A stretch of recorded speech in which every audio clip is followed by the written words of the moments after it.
Our next wine on the list is the Whiskey to Wine Volume 12. So this one was bottled at the same time as the Volume 11, so it's been about 3 months or so in oak barrels, or whiskey barrels. So you're going to get a little bit of whiskey flavor, but not a huge amount.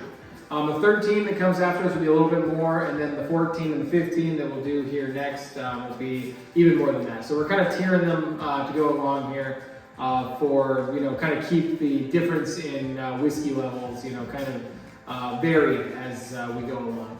So this one was aged in Dickel, Rittenhouse Rye, and then Axe and Oak distillery barrels. So the Rittenhouse is a rye, so it's going to give that a little bit of a spice flavor to it. The Axe and Oak, that's actually a Colorado distillery. And we actually did a kind of a version of this for Andover Wine and Spirits called Bruno's One. It's got a really cool dog label. So if you want to try kind of a little bit of an offshoot of the Whiskey to Wine, you can go down to Andover Wine and Spirits or Flint Hills Wine and Spirits, or maybe it's Andover Wine and South. Now it just got bought out by the same guy at Kellogg and Andover Road. There you can try that wine as well. It's a lot like the Whiskey to Wine. Just I don't think it's good, but really cool label, and but more or less wine along the same lines. So this one, like I said, it's been about 3 months or so in whiskey and distillery barrels,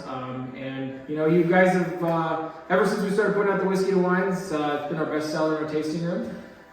So we're trying to kind of continue that, keep getting them better and better and better. I think we've done that pretty well here. This one, a blend of Petit Syrah, Cabernet Sauvignon, and then Chambourcin as well. We try to keep the bourbon barrel aged wines just a little bit less sweet and syrupy than a lot of what you get in the liquor stores. You go to liquor stores and they tend to be kind of clunky, I feel like. Clunky, heavy, real boozy. The only thing we have in common is that we are a little bit higher now. But we make it more finesse. We try to do the more elegant, elevated version of that wine. Exactly, yeah. And the Chambourcin, I think, is really what shines through there. It's got a little bit lighter body and a little bit more acidity to it. And I think with the whiskey there, it really balances that out nicely. So, Adam, why don't you tell them about what they can pair this one with? And just what taste you smell. Yeah, I can taste with my nose. That's what your nose is for, right? 90% of the taste is olfactory, correct? Correct. Yeah.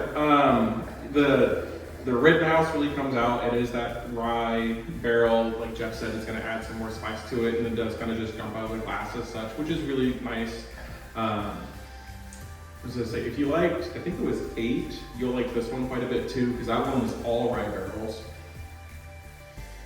We use it for a lot of different events. Actually, don't give my dog any money. We've used it for different chocolate events. So if you're coming to the Mother's Day pairing, it'll be on there with a nice chocolate. And we've used it for a couple wine classes, specifically wine 202. So it's really good with 15 House Fudge or the chocolate covered espresso beans. And you gotta buy the $7.99 ones, not the $10 ones. Sorry, I am very specific about certain things. I'm very slobbery with dog right now. It's okay. Leave my dog alone. But yeah, we're looking cherry, plum, that kind of red licorice nose as well, which is really kind of refreshing. And that Chambourcin and that Willet rye is really coming together. Rittenhouse rye is really coming together really beautifully in this wine as well.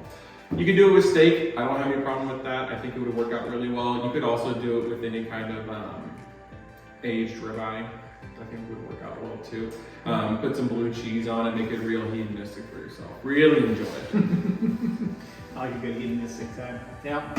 Well, that is the Whiskey to Wine 12. We will be back with only one more wine for you on this allotment. We'll see you then.